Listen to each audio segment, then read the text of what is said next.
and welcome to another Wellness Way podcast. I am Jeb Odom, and here with me is Lori Newcomer, and we have a show today with topics ranging from... benefits of exercise and running.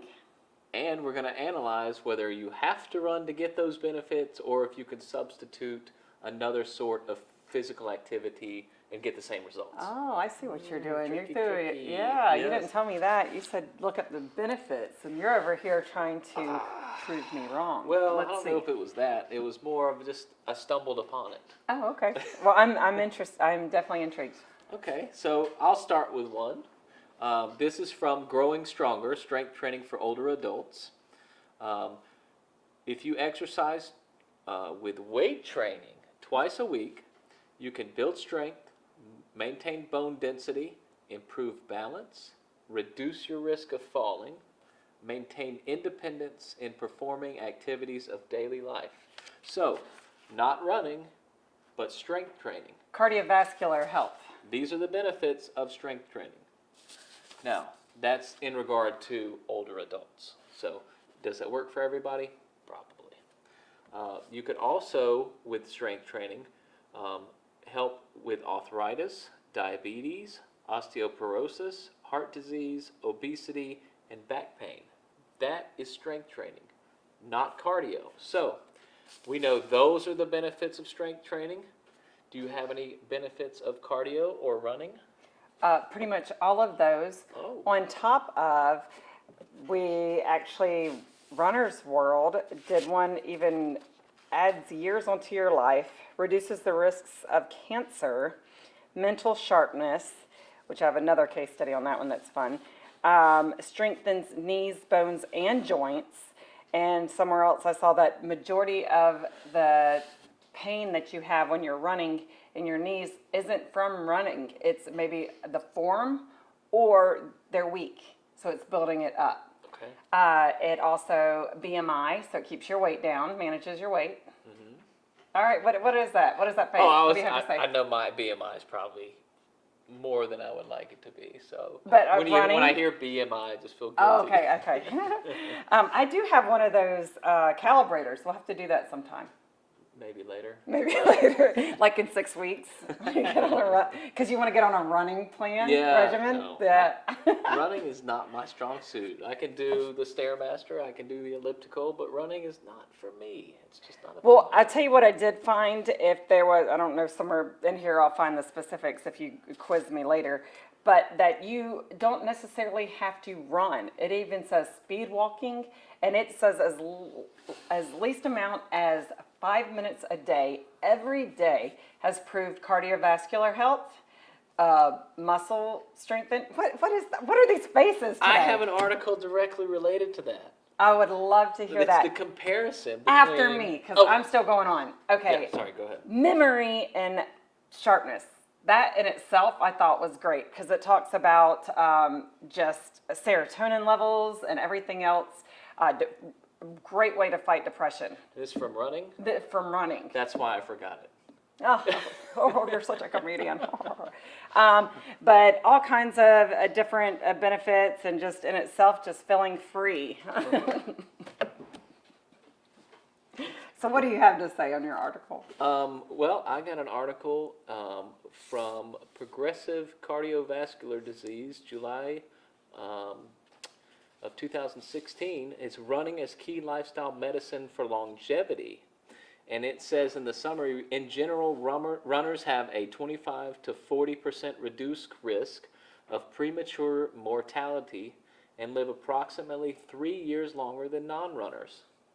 Adds years to your life. Runner's World. Now, supported.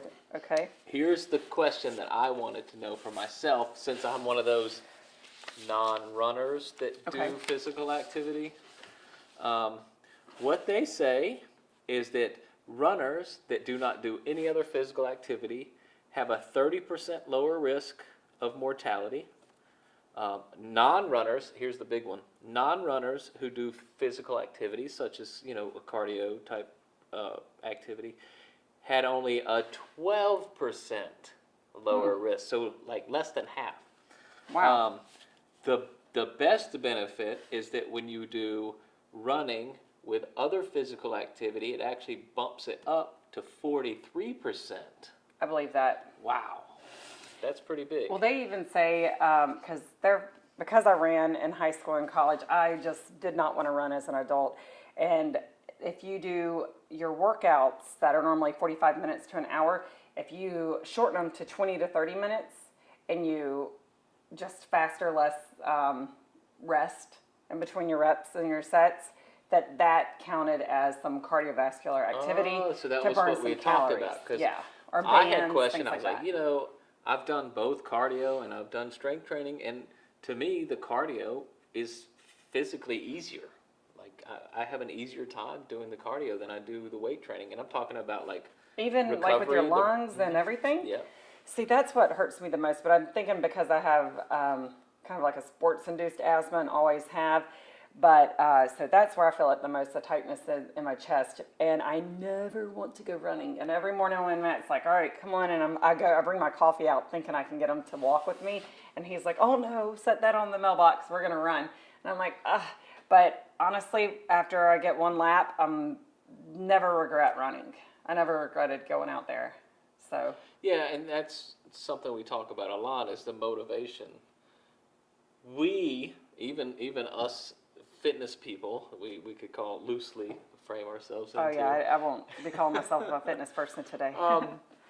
We have a lot of trouble getting to the gym or doing that exercise. But what we found is once we overcome that and we do the exercise, we feel the benefits, we see the benefits, we experience the benefits, and we say, thank goodness I worked out. Yes. Every time, almost every time after we work out, it's like your mind shifts. Yeah. From before, you're like, nope, don't want to do it at all. I don't care. You can't make me, and you force yourself to go. And then after, you're like, wow, I'm really glad I went. Would you find yourself eating healthier now that you work out regularly? Because you work out and I don't. I do. I'm not super strict, but I do eat healthier. And my philosophy on that is, if I'm putting in the effort to gain muscle and build strength, I want to supply my body with what it needs to do that on the inside. So, if it's like getting a really nice car but not having any gas for it. So, okay. I do eat better. And it's only to save me that effort. Because if I regress or go backwards, then I have to do that all over again. So, trying not to regress by having an improper diet is my philosophy on that. What about you? I guess I am more conscious. Okay, I will pack a healthier lunch the mornings that I do cardio. But, I mean, sometimes I might deviate from that. But I do pack healthier and I do have, I guess, cleaner intentions. There, what's your crutch? Like, what do you have, what is that one food that you like to eat that you shouldn't? Cookies. Cookies? That's Is that just sweet. like one or two cookies? Or a box. Oh, you know this, and you're calling me out on this. Girl Scout cookies, come on. Mine is peanut butter and jelly sandwiches. I can't really complain about yours. Yeah, I usually eat one a night. Peanut butter and jelly sandwiches? Yeah. Okay. That's strange. I wouldn't think about that being so bad, though, because peanut butter has a lot of sugar in it, so does the now jelly. that we're older, I guess in high school, I was a big peanut butter and jelly eater. That was health food in high school. Yeah, it was, protein, get you go energy. Isn't that funny? Like, back in high school, what did we eat for health food? Before. Nothing. We didn't care. Every track meet, I had 2 helpings of the school's mashed potatoes and gravy, because they were delicious, and a Snickers bar. And that's what I ate before and you won. a track meet, and I won. Oh, man. But then I crashed. So. Her skills overcame her training. But now I can't dare eat any of that. Like, oh. But no, on the sharpness, I did want to say which the reduces of cancer, I wanted to find other resources that said that. But now that you have your studies, that makes a lot of sense. But there was a study from Psychology Reports. They had a study. It was 24 people from ages 18 to 35. And they gave them words to read, and they had them run 15 minutes right afterwards, and then they also ran 15 minutes before and then gave them words to read, and then quizzed them the next day. Oh. And the ones who read the words, then did the cardio, 15 minutes, the next day, they knew more words than those who... This is from that Rhonda Patrick podcast we watched, right? She mentioned that. That's where we got that. So, This one, Psychology Reports. yeah. I actually did find the, If you guys Did want to she- see an interesting conversation and you Hers is- don't mind watching Joe Rogan, she's on. Rhonda Patrick, Dr. Rhonda Patrick is on with Joe Rogan. She's also a friend of one of our friends. So she, Dr. Robert Crivino. Yep. So that will be on, actually, I think we're doing some more this maybe week. tomorrow. Tomorrow, Yeah. yeah. She had another case study, but I was trying to find her exact one and I couldn't, but I found more. So it does say there are studies out there that exercising after you work or study or at the end of the day is more beneficial.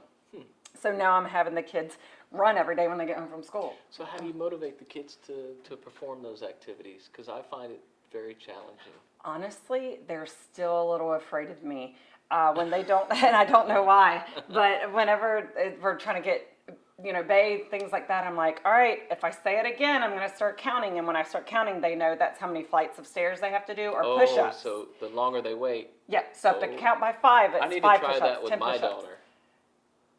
I think she's sitting over there. She's laughing. How old's Haley?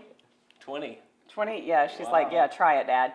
But so if I'm like, all right, 1, 2, and they're like, okay, I'm going, and it works for all of them from 4 to 14, and I'm just like, wow. Do you ever have one that just doesn't do it? I just keep counting, and yeah, we did get up to 200 one time. So yeah, he doesn't do it anymore because we stayed out there till nighttime with the lights You made on. him do it? Free throws. I made him do 200 free throws. Oh, man. And his arms hurt for days. And then I was like, are you sure you still like basketball? So, I mean, he was probably 9. And I remember, yep. So what advice do you have for people that maybe haven't been running and that are going to try and begin running? I know we have some, on our channels on the app, we have some tennis shoe guides to pick your shoes and how to improve your walking and your running. But what about for those people that are just getting started? They may have some fears regarding running, similar to mine. But how could you help encourage them to make that first step? I wish I knew. No, once you get back in it, it's harder to stop, but to start back over and get back in it, and that's my struggle right now, is just getting out there and doing it. And before I'm like, it's too hot, and now it's going to be too cold, and it's raining, it's this, and it's always something. So now every morning I'm having Matt and I'm having my husband get me up, and we used to walk 2 miles in coffee, and then now Which is great. If It that's is. all you can do, that's wonderful. It is, but we've been doing that for like a year, and I'm just like, okay, I need to let's do something else. So now I said, I want to run 2 miles and walk 1 lap, because 3 laps around our neighborhood is 2 miles, or a little over. So now we've got up to running 1 lap and then walking 2. So because of time. But honestly, once you get going, it's actually pretty therapeutic, and I guess I kind of use it as like a type of meditation. And this weekend, he woke up and had errands to do and clean cars, and I was like, I still need my walk.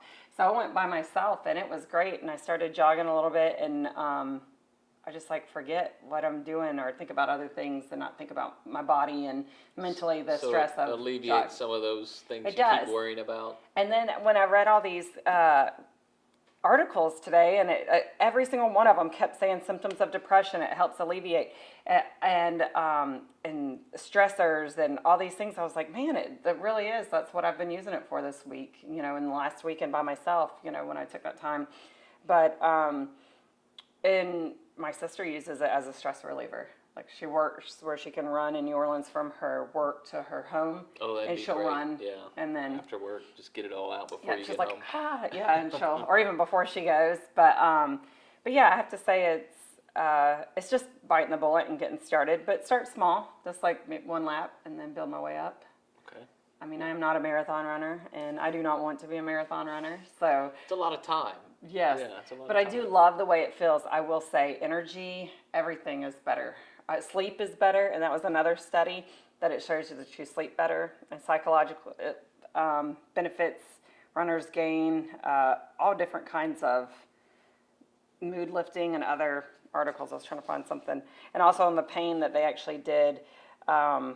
one 8-year study on 2,637 participants to show on the knees and other pain, arthritic pain. And that most of it is bad form or a previous injury, but also that builds your bones, strengthens your bones and the muscles around it and the joints. So as always, just want to check with your doctor before you begin any type of exercise or diet routine, and that's just to make sure that something's not wrong with you that you can't tell. But other than that, we suggest and we hope that you get out there and begin any type of physical activity is great. If you take 10 steps and that's all you can do that day, that's great. Do 10 this day and then add one more the next day. Or 5 minutes of walking and build it up. Really, you don't have to kill it the first day.